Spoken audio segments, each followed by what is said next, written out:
जय हिंद। आप सबका हमारे चैनल स्टडी विद जीपीएम में स्वागत है। कैसे हैं आप सब? हम तो ठीक हैं।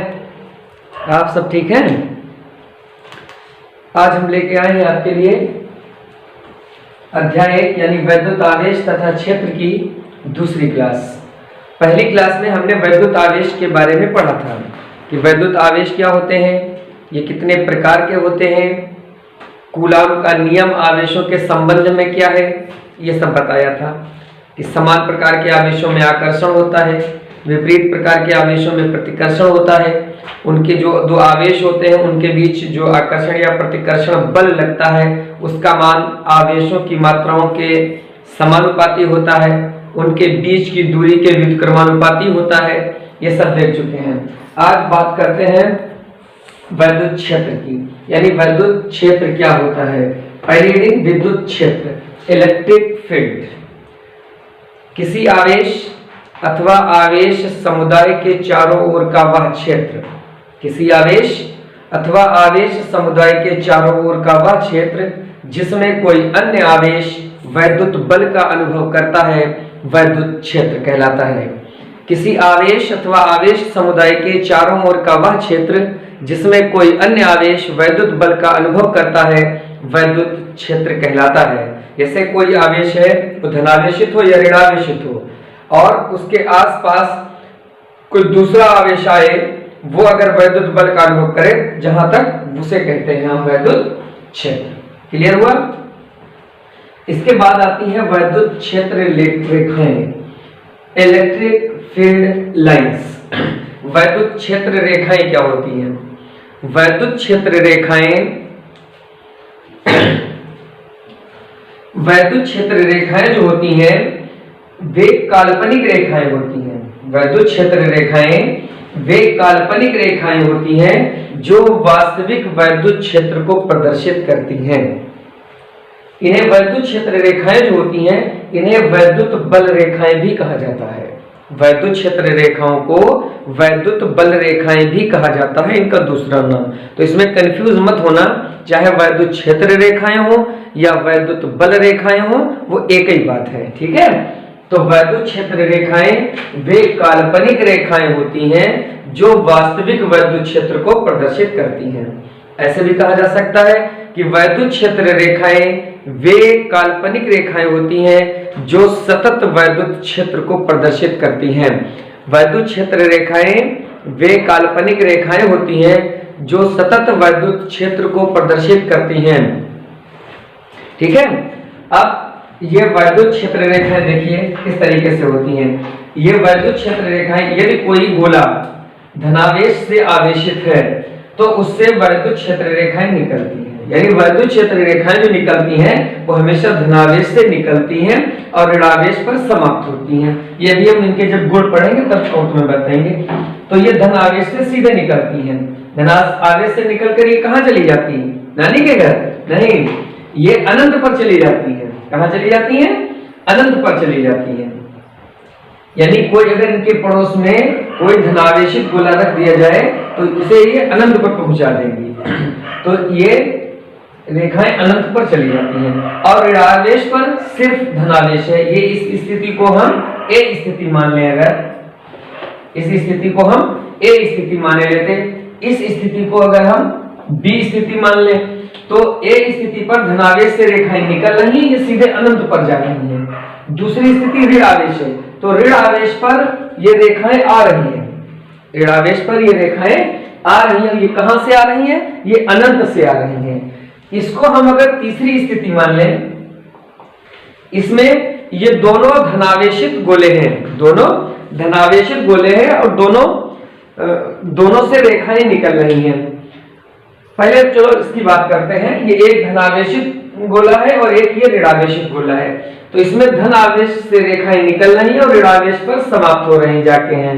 ठीक है? दूसरी जो स्थिति ये सी वाली, ए बी, इसको हम सी स्थिति माने लेते और इसको हम डी स्थिति और इसको हम ई स्थिति माने लेते।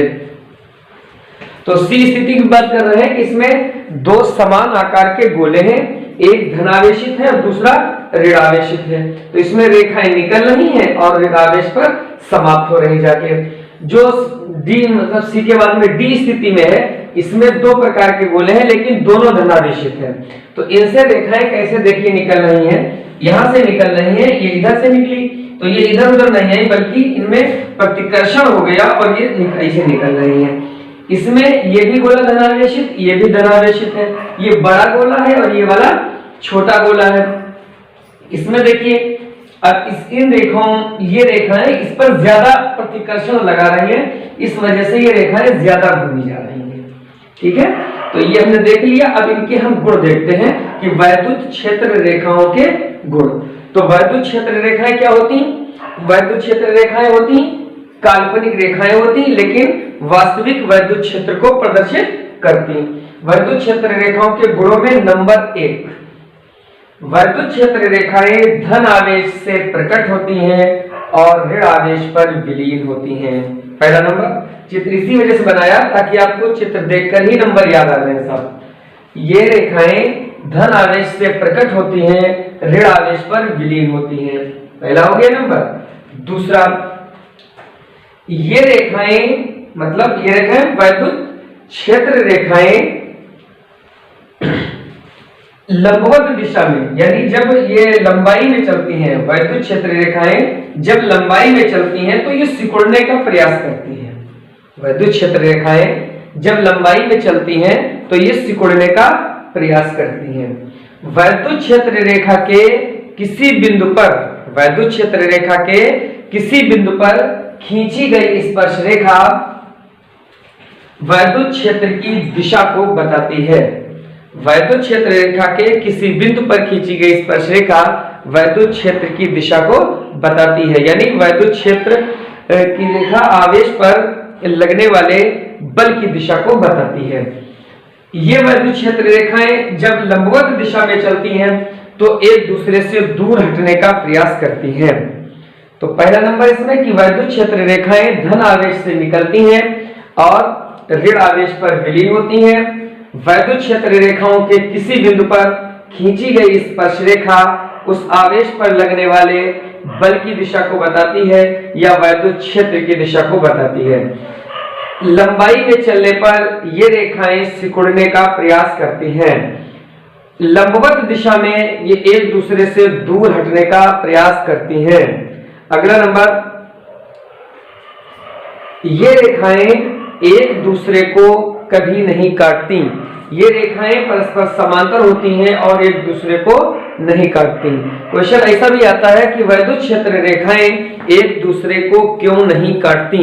तो वैद्युत क्षेत्र रेखाएं एक दूसरे को इस वजह से नहीं काटती क्योंकि कटान बिंदु पर दो स्पर्श रेखाएं खींची जा सकती हैं, जिससे जो बल की दिशा होगी, उस आवेश पर लगने वाले बल की जो दिशाएं होंगी या वैद्युत क्षेत्र की जो दिशाएं होंगी वो दो हो जाएंगी, जो कि होना असंभव है।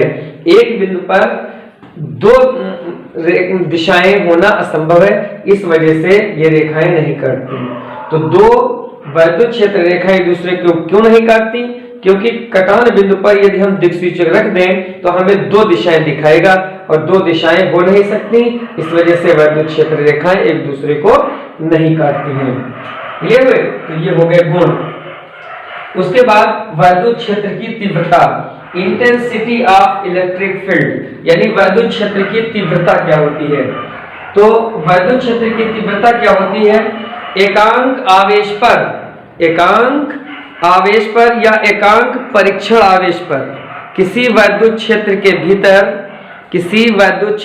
भीतर एकांक परीक्षण आवेश पर लगने वाले बल को वैद्युत क्षेत्र की तीव्रता कहते हैं। एकांक परीक्षण आवेश पर किसी वैद्युत क्षेत्र के भीतर लगने वाले बल को वैद्युत क्षेत्र की तीव्रता कहते हैं। इसे कैपिटल ई से प्रदर्शित करते हैं। तो कैपिटल ई से यदि परीक्षण आवेश का मान Q0 हो, यदि परीक्षण आवेश का मान Q0 हो तथा लगने वाला बल F हो, तो जो वैद्युत क्षेत्र की तीव्रता है वो E बराबर F बटा Q0 हो जाएगा। अब इसका मात्रक क्या होगा? मात्रक क्या होगा देखिए, बल ऊपर लिखा हुआ है, बल का मात्रक न्यूटन, बल का मात्रक न्यूटन। बल क्या होता है? बल वह बाह्य कारक होता है जो किसी वस्तु की स्थिति में परिवर्तन कर देता है। बल वह बाह्य कारक होता है जो किसी वस्तु की स्थिति में परिवर्तन कर दे, गतिमान वस्तु को स्थिर कर दे या स्थिर वस्तु को गतिमान कर दे। तो यहाँ पर ऊपर बल है, बल का मात्रक न्यूटन, नीचे आवेश है, आवेश का मात्रक कूलम, कल बता चुके। ऊपर न्यूटन नीचे कूलम, तो इसका मात्रक बन गया न्यूटन बटे कूलम। मात्रक क्या बन गया? न्यूटन बटे कूलम। इसकी विमा क्या? ऊपर बल की विमा, नीचे आवेश की विमा। आवेश का जो सूत्र होता है वो Q बराबर आई टी, आई की विमा A, समय की विमा T, तो Q की विमा AT। ठीक है, तो यहां पर आ गई है बल की विमा। बल की विमा का चाहो निकालना, तो बल बराबर होता है F बराबर ma, तो बल की विमा यानी द्रव्यमान की विमा गुणे त्वरण की विमा, त्वरण की विमा LT-2, तो बल की विमा हो जाएगी MLT-2। ठीक है, ये विमा आ जाएगी। तो इसकी विमा आ गई ML(T⁻³ A⁻⁻1।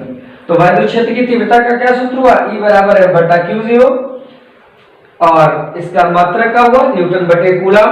इसकी विमा क्या हुई? ML(T⁻³ A⁻⁻1। अगली हेडिंग, बिंदु आवेश के कारण वैद्युत क्षेत्र की तीव्रता। बिंदु आवेश के कारण किसी बिंदु पर वैद्युत क्षेत्र की तीव्रता।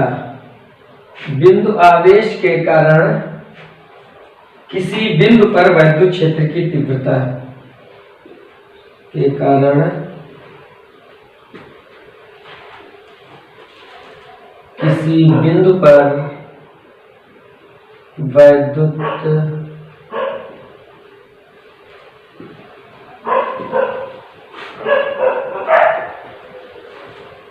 बिंदु आवेश के कारण किसी बिंदु पर वैद्युत क्षेत्र की तीव्रता। बिंदु आवेश के कारण किसी बिंदु पर वैद्युत क्षेत्र की तीव्रता। ये कोई एक बिंदु आवेश, यहाँ पर हिंदी में इसे लिख लेंगे कि माना एक बिंदु आवेश Q है, माना एक बिंदु आवेश Q है जिससे स्मॉल r दूरी पर एक बिंदु P है। माना एक बिंदु आवेश Q है जिससे स्मॉल r दूरी पर एक बिंदु P है। इस आवेश की वजह से इस बिंदु P पर वैद्युत क्षेत्र की तीव्रता क्या होगी वो हमें ज्ञात करनी है। ठीक है, तो इसके लिए माना एक परीक्षण आवेश Q0, इसके लिए हमने माना एक परीक्षण आवेश Q0 बिंदु P पर स्थित है। माना एक परीक्षण आवेश Q0 बिंदु P पर स्थित है। तो कूलम ने बताया कि जब दो आवेश किसी दूरी पर स्थित होते हैं तो उनके बीच बल लगता है, और उस बल के लिए कूलम का जो डेरिवेशन हुआ था कूलम के नियम वाला, उसमें कूलम के नियम का जो सूत्र आया था F बराबर 1/4 पाई एप्सिलॉन 0 के Q0 बटा r² हो जाएगा। इसे समीकरण 1 डाल दिया। वैद्युत क्षेत्र की तीव्रता की परिभाषा से, वैद्युत क्षेत्र की तीव्रता की परिभाषा से E बराबर F बटा Q0 होता, E बराबर F बटा Q0 होता। इसे हम आपको करके दिखा देते हैं।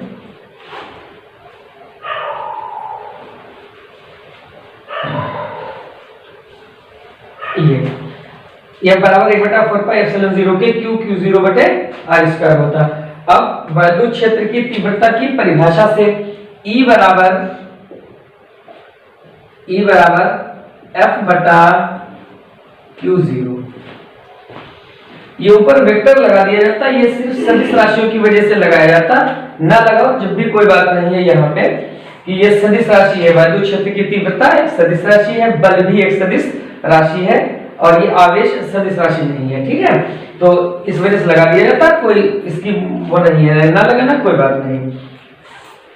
अब समीकरण 1 तथा 2 से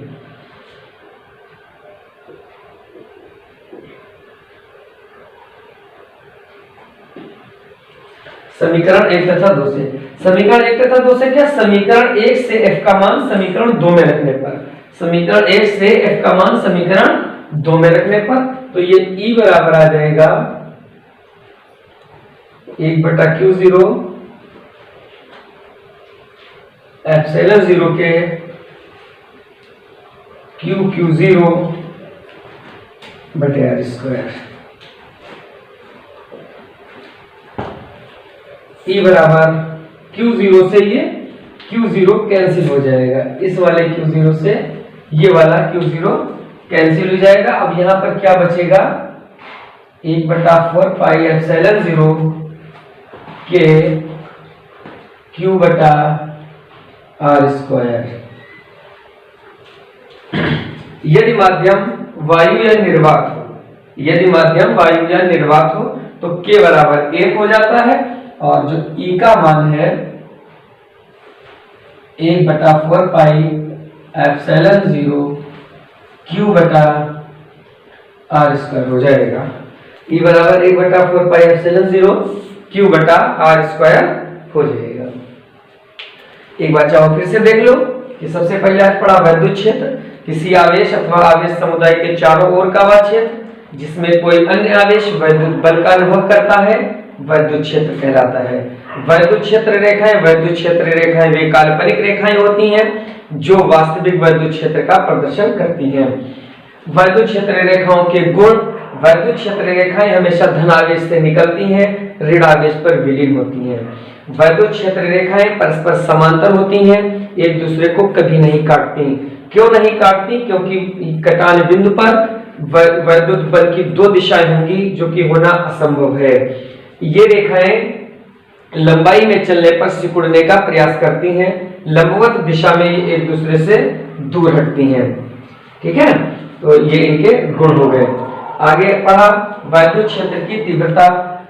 किसी वैद्युत क्षेत्र में स्थित किसी परीक्षण आवेश पर, एकांक परीक्षण आवेश पर लगने वाले बल को वैद्युत क्षेत्र की तीव्रता कहते हैं। किसी वैद्युत क्षेत्र में एकांक परीक्षण आवेश पर लगने वाले बल को वैद्युत क्षेत्र की तीव्रता कहते हैं। यदि परीक्षण आवेश का मान Q0 तथा बल F हो तो जो वैद्युत क्षेत्र की तीव्रता E बराबर F बटा Q0 आ जाएगा। इसका मात्रक न्यूटन बटे कूलाम होता, इसकी विमा mLT की घात -3 a की घात -1 होती। बिंदु आवेश के कारण किसी बिंदु पर वैद्युत क्षेत्र की तीव्रता ये बताया कैसे आया, E बराबर 1/4 पाई एप्सिलॉन जीरो Q बटा आर स्क्वायर होती, और यदि माध्यम को है जिसका परावैद्युतांक Q हो तो E बराबर 1/4 पाई एप्सिलॉन जीरो के Q बटा आर स्क्वायर होती। ठीक है, तो हमने कल पहले वीडियो में बताया था आपको वैद्युत आवेश के बारे में, इस वीडियो के बारे में बताया आपको वैद्युत क्षेत्र के बारे में। अगले वीडियो में आपको बताएंगे हम वैद्युत द्विध्रुव के बारे में। इसके बारे में वैद्युत द्विध्रुव के बारे में बताएंगे। तो अपना ख्याल रखिएगा, इसी तरीके से वीडियो देखते रहिएगा, वीडियो को लाइक करिएगा, वीडियो को शेयर कीजिएगा। आपका ये शेयर लाइक ही हमारे लिए ऊर्जा है ताकि हम आपके लिए अच्छे से अच्छे वीडियो ला सकें। Thank you.